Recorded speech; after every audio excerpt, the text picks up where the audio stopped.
I'm the man now. Nobody ever gave a handout. For the stretch, talking grams loud. Cut them off with the hand out. Bro talk, what's that about? What's going on, people? You know who it is. It's Tay Wiz, of course, coming live for the Man Cave as usual. First and foremost, for those subscribers out there that is not subscribed to the YouTube channel, hit that bell. If you're not subscribed to the Twitter page, hit that bird at TAE_WIGGS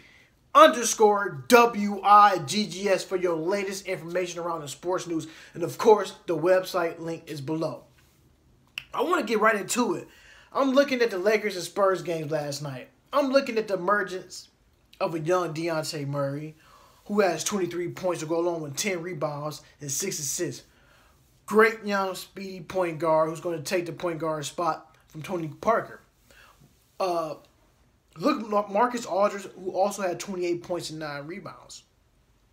But the main factor I chose to watch this game is see how well will this young Lakers team respond to his team who's making a playoff push to be in the playoffs. So you're looking at a young Kyle Kuzma, 30 points. 30 points and 5 rebounds. I told you guys before, way early in the summertime, that Kyle Kuzma was a steal in the draft for the Lakers. I keep telling you Donovan Mitchell was a steal in the draft as well. When I'm looking at the emergence of those two players, what they bring poise, tenacity. They just bring another contribution to the team. These are guys who are willing to learn on the fly, who's understanding the nuances of the game, where their players should be, where they should be on the court to take some good shots. But Kyle Kuzma, even though I've been riding the Donovan Mitchell train way a lot, and they got Ben Simmons talking about he may be Rookie of the Year, but you cannot argue that Kyle Kuzma as well, he's a rookie. Like I said, it's two. Even though it's the Ben Simmons and Donovan Mitchell thing going back and forth, they keep saying Donovan Mitchell and Ben Simmons are in the playoffs too. I said, look at Jason Tatum, another rookie, also averaging about 15 points per game. Then you look at Kyle Kuzma on the West Coast for the Los Angeles Lakers. Only reason he's not getting that type of mention because his team is not contending for a playoff spot. So as well as Kyle Kuzma's also averaging 16 points per game. It's going unnoticed. Because so far they are worried about what Boston is doing in the East, Philadelphia doing in the East, and worried about what Utah doing in the West. But if you look at this young Kyle Kuzma and Lonzo Ball, these guys have what it takes to be a pro. Not knocking the other three guys that I mentioned. But when you look at a Kyle Kuzma, he can shoot. He can play inside, and he can play outside. And also, you got a little bit of ball handling skills, too. And one thing I do like about Kyle Kuzma, he definitely plays defense. Now, if you can get all that together with Kyle Kuzma's Brandon Ingram and Lonzo Ball, they have the three pieces that they need. They have their point guard, their small forward, and their shooting guard. The whole thing Magic Johnson going to do, are they willing to attempt to keep Julius Randle for another 3 years? Because if not, we know, especially about the Spurs, they know probably at the end of the season, who knows where Kawhi Leonard may end up. Maybe we could be smoke screen. Maybe Kawhi just want to sit out the rest of the season until everything is 100% healthy. Because right now the Spurs are in big trouble. 50-game win season for the last 20 years, that is snap. Can the Spurs make the playoffs? If the Spurs lose 2 more games, they will be eliminated from playoff contention. Never seen this happen in San Antonio. I've been watching basketball quite some time. And to see where this Spurs team is going with management, how they've been handling the situation of Kawhi Leonard. A lot of teams right now are preparing to trade for Kawhi Leonard. Teams are willing to give up a superstar, some future first-round draft picks to get Kawhi Leonard. Why? Why? People say, why teams want to give up this much? It's the same thing like with Odell Beckham.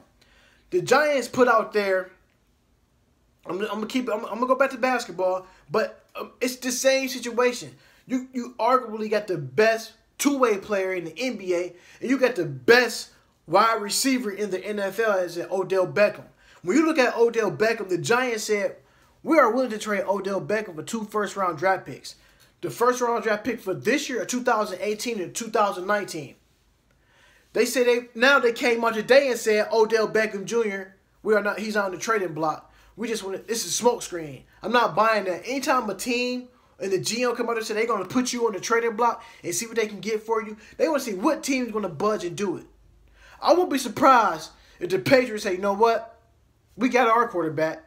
Let's go give our first round up in the first round for next year. Because they will do something like that. You never know. This is the NFL. But back to the NBA. A lot of teams is lining up for Kawhi Leonard. Kawhi Leonard, he could probably be in Boston, LA, Cleveland, anywhere that deserves the best. He's the best two-way player in the league. And arguably one of the top 3 players in the league when healthy. So the Spurs did lose last night, 112 to 122. And right now, playoff hopes are in jeopardy. There's 4 games after the NBA schedule. They cannot lose 2 games. They had to win out to keep their playoff hopes alive. I'm looking at the Boston Celtics and Toronto Raptors. I'm looking at this game last night as well, too.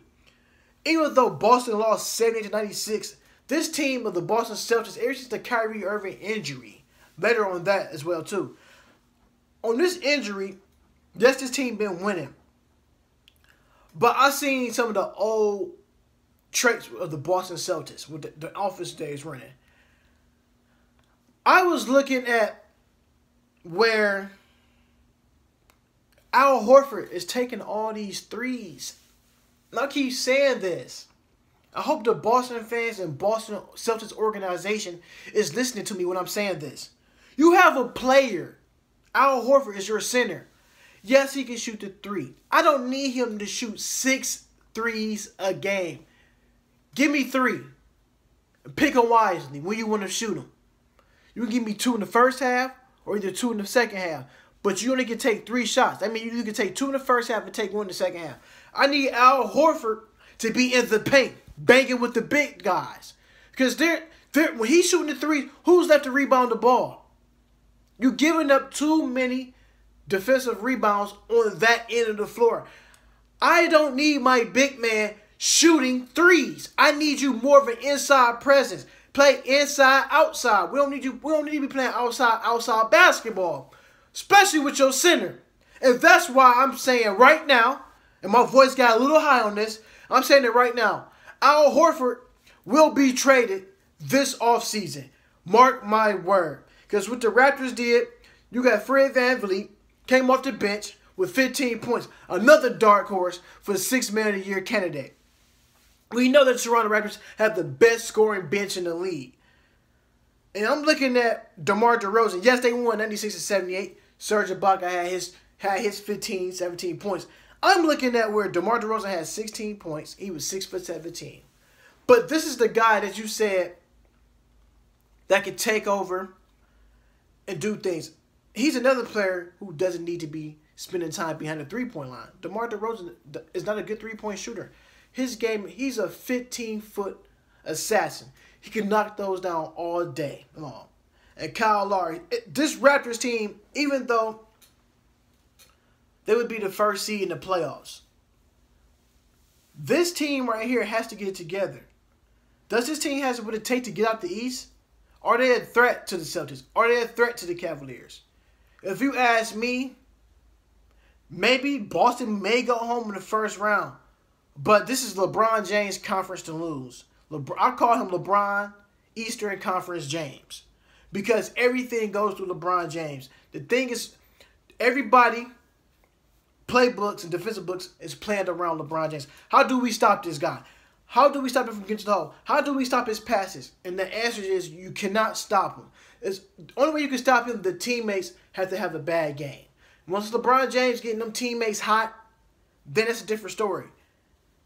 The Raptors right now have to figure something out. For some reason, when they get close to playoff time, will the real Kyle Lowry and DeMar DeRozan stand up? Will we see a real DeMar DeRozan? Will we see the real Kyle Lowry in the playoffs? We have seen previous playoff series when this dynamic duo are terrible from the floor. You've seen a couple of games last year when a game with Kyle Lowry went 4 for 21. You cannot have that happen in the playoffs this year. The East is getting a little bit tight now. Some teams are finding their niche. And right now, the Raptors and Celtics have to do something because you got two young teams that have emerged that can make legitimate threats to these teams. The Indiana Pacers and the Philadelphia 76ers. These teams are legitimate threats to some of these teams. They're longer athletic. They want to get out and run. And a lot of these teams, and you looking at, the reason I brought up Philadelphia, they are one of the best three-point shooting teams in the league. They are one of the best defensive teams in the league. Top 10. This team holds most of their opponents under 80 points per game. So when you got that going with a Joel Embiid and a Ben Simmons, Dario Saric, then you got J.J. Redick out there shooting threes. Then they just added Marco Bellinelli to shoot threes too. Man, it's sky's the limit for that young Sixers team, but be careful with them. They may win a playoff series. It depends who are they playing. I got the Cavs coming out the East. We're going to talk about playoff talk. When that happens, once the season ends, we're going to go on that. We got some key games coming on tonight. You got Minnesota and Denver. These two teams right here, Denver right now are in the playoffs, and so is Minnesota. So one of these teams can either move up a spot or go down a spot. Denver record is 43-35. Minnesota is 44-34. Then you got the Utah Jazz and the Clippers, another pivotal game, especially for the Clippers. The Clippers right now are the 10th seed. If they want to make the playoffs, it's going to be a tough road for them. They have to win out. They have to win their last 4 games. And they play the Utah Jazz. And they at Utah. That's not an easy place to win that. You got the Rookie of the Year candidate Donovan Mitchell there, who's doing some great things for that organization.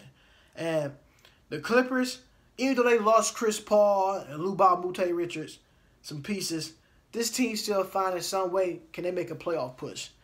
And even though Doc Rivers won't be a Coach of the Year candidate, but you can still toss his hat in the ring just because the key piece that he lost as in Chris Paul to get this team almost in the playoffs. That is very key right there. Doc Rivers, just only a DeAndre Jordan. You still got Lou Williams, Candace, and you got Tobias Harris. Even though he's not coaching and they probably won't make the playoffs. It's a long shot for them, but anything is possible. But he has coached this. This is probably one of his best coaching jobs I've seen, with only one superstar, hands down. You got the Washington Wizards and the Cavaliers coming tonight. Will this be the game that the Wizards can win? Will the Cavaliers lose this game and fall down to a 6 seed? Who knows? Think LeBron James will keep this team afloat? I figure they may get the win tonight. Another game is pivotal, also for the Pacers. Can the Indiana Pacers get a win at Golden State? At home versus Golden State. I'm gonna go with Golden State on this one. This team is very savvy. They're hungry. Kevin Durant said, because Steph was injured, y'all act like the world's coming to an end.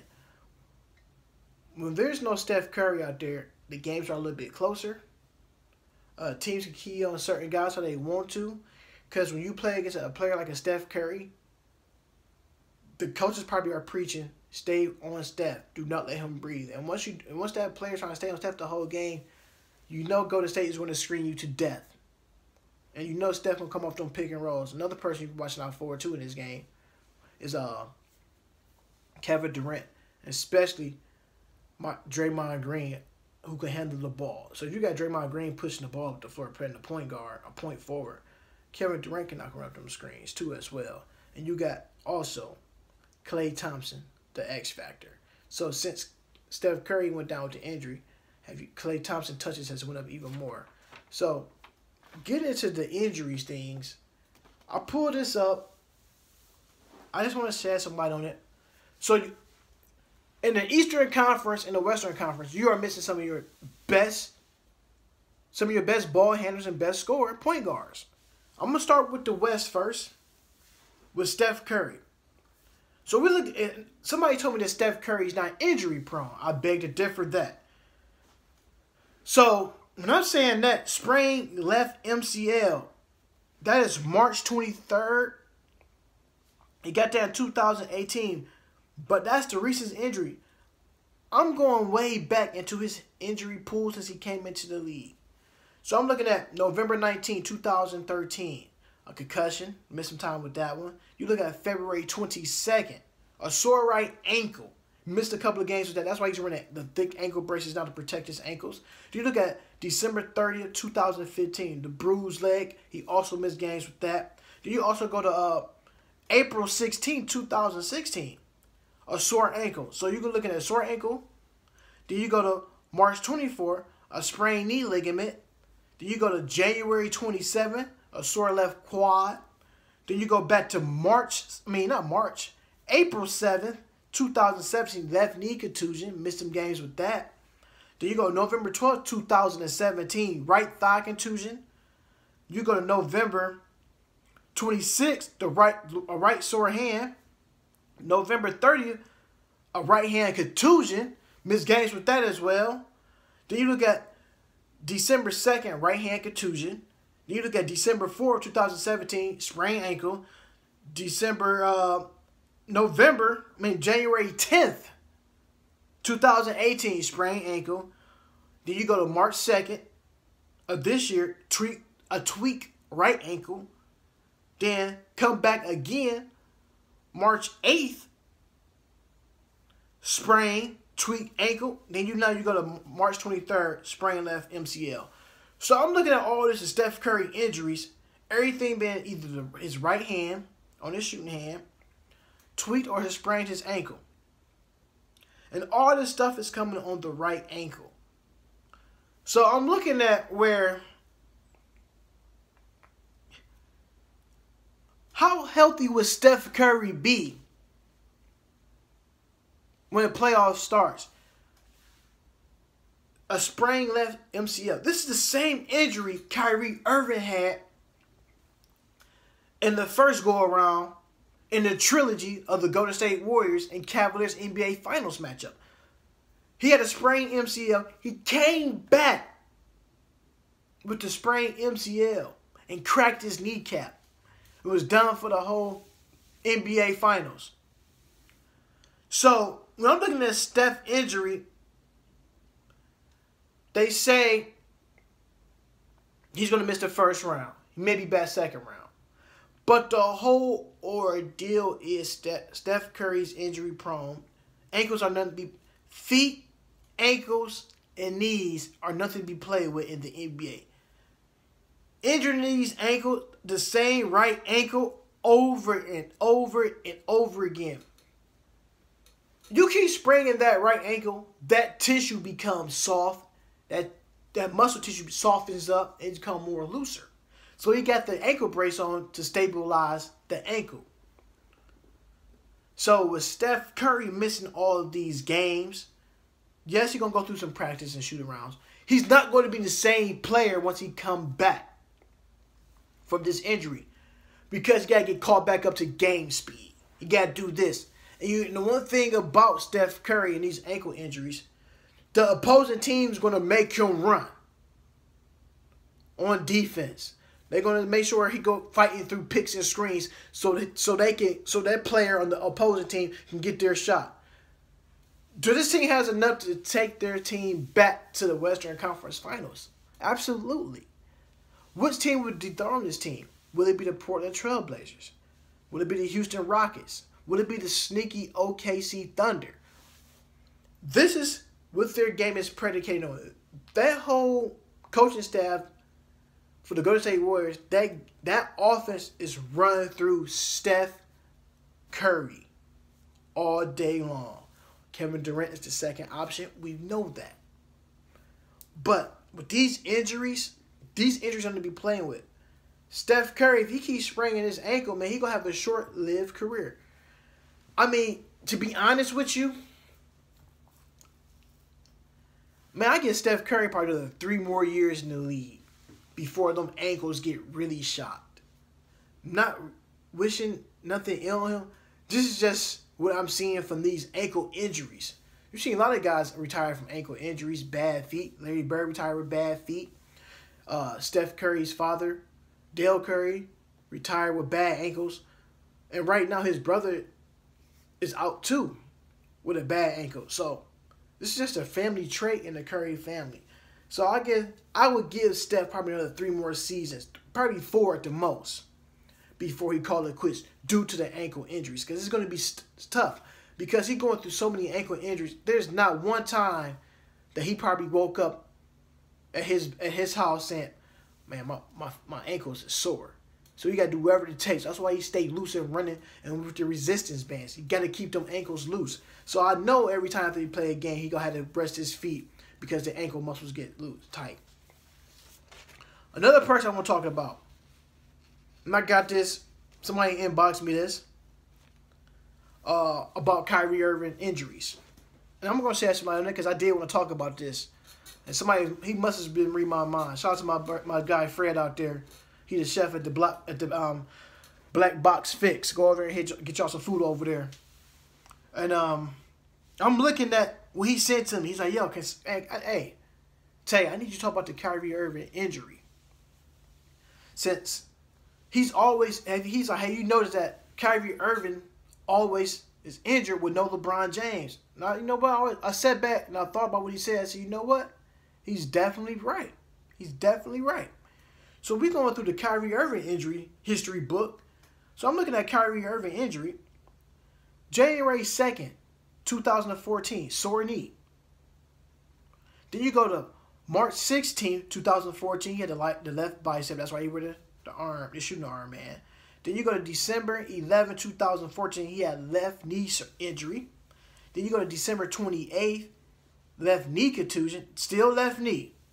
Then you go to January 4th, 2015, lower back tightness. Then you go to February 27th, left shoulder strain. He missed games with that as well. Then you go all the way to June 22nd, left knee tendonitis. Missed games with that, but he probably played through it. So you're looking at all this stuff, and you look at a fractured kneecap, which happened in the NBA Finals. That happened in June as well. Then you go back to October 1st, 2015. He had knee surgery on that left knee. Then you look at March 3rd, 2016, the sore ankle. Then you go to December 31st, 2016, the right hamstring. Then you got February 4th, 2017, the sore right quad. Then last year of 2017 of March 10th, tendonitis in the knee again. December 11th, 2017, left quad contusion. Everything is happened on that left leg. Now hear me out before I tell you what else happened.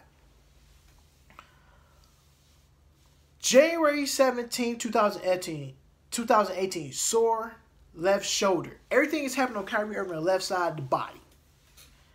January 31st, 2018, a sore quadricep on the left side. Then you go now to March 5th, 2018, sore left knee again. March 24th, knee surgery. Getting his knee scoped for procedures, take some wires out.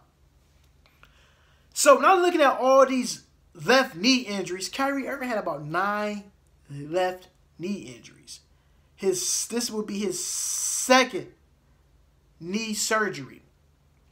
Now, there's only a couple of guys in the world that I know who played through some MCLs and LCL tears. His name is Tommy Davis of the Carolina Panthers, middle linebacker.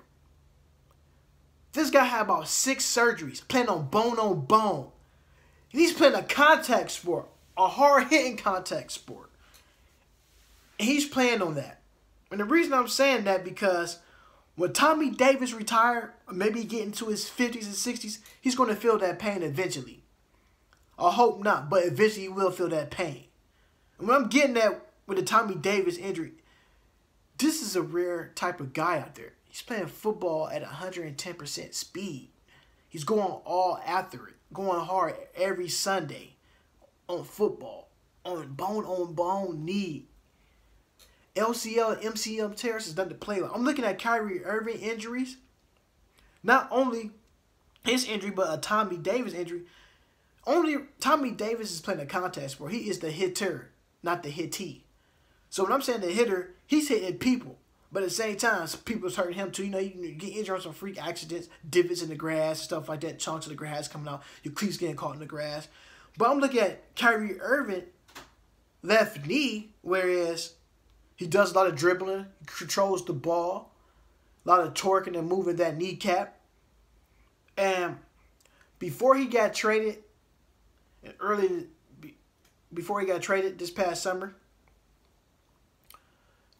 the Cavaliers medical staff told Kyrie Irving, we think you need knee surgery because we don't want this injury to come back and hamper your season. And right now, what they told him back when he was in the Cleveland uniform has now, he said he threatened the Cavaliers. He said, if y'all don't trade me, I'm getting knee surgery. Just like the rapper Dave E said, karma is a bleep.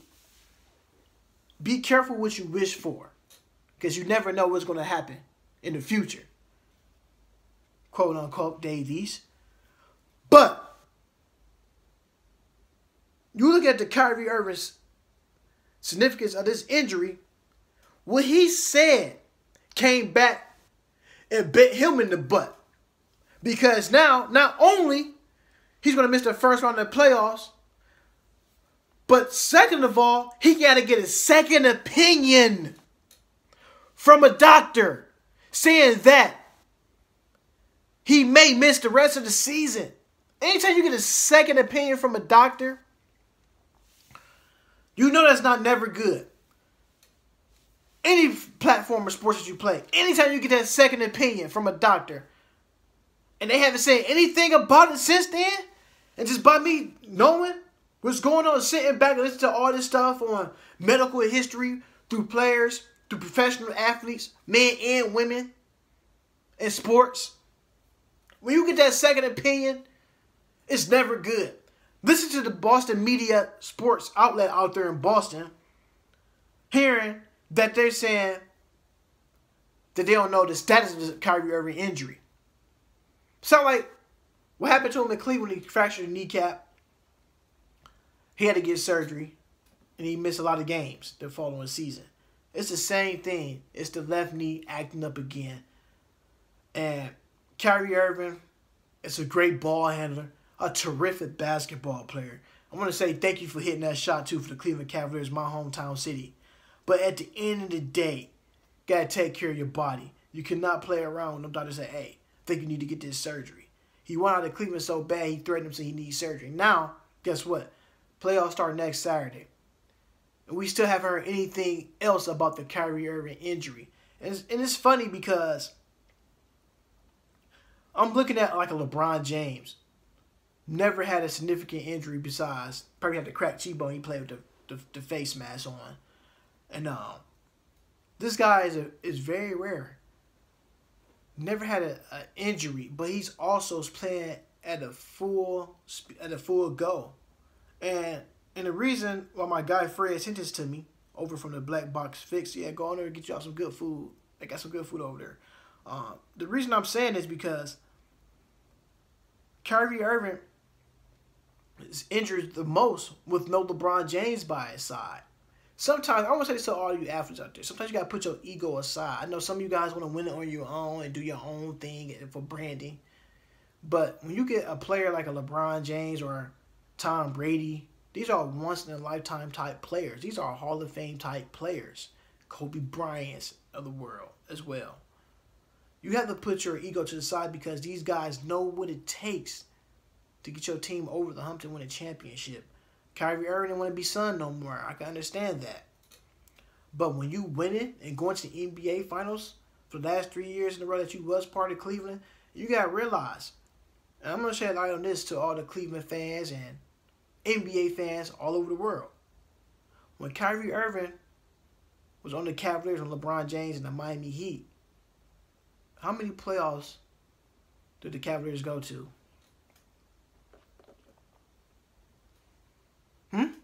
Point exactly. None. Yes, he ran Rookie of the Year, and I'm looking at, you read stuff on platforms. Oh, Kyrie Irving could have did this without LeBron James. He had 4 years to do it without LeBron James. 4 years to take the Cavs to the playoffs. Him and Deion Waiters can't get along in the backcourt. They both were ball dominant players. And you looking at right now, I think the most games the Cavaliers won in 4 years with Kyrie Irving had to be no more than 34, 35 games. Kyrie Irving has lost more games than he won in the Cavaliers uniform. He goes to Boston and people think he's the best thing since sliced bread. It's not that. It's a coaching system. It's the players they already had there. They put around him. It's a difference. You can go look at some of them Cavaliers rosters. They was terrible. They was terrible. You go look at the Boston Celtics roster. It's a very, very playoff dominant roster. But before I go, Kyrie Irving, another player who may have a short-lived NBA career with these knee injuries on the left knee. Because guess what? One thing I noticed, now you keep injuring that left knee because you're going to favor it. You're not going to go as hard as you want to. Guess what? Everything from the left side transpired to the right side. So anything is possible. But don't want to risk no L luck on no one. Speedy recoveries to both players. But right now, two of your biggest names on both conferences are both hurt right before the playoffs. There's going to be one playoffs that everybody waiting to see. Very exciting. Y'all know who I am. I'm Tay Wiz coming live from the Man Cave. Like I said, head over to YouTube, hit that bell, head over to Twitter, hit that bird. TAE_WIGGS. You know what's down below that website. I'll let y'all. Peace.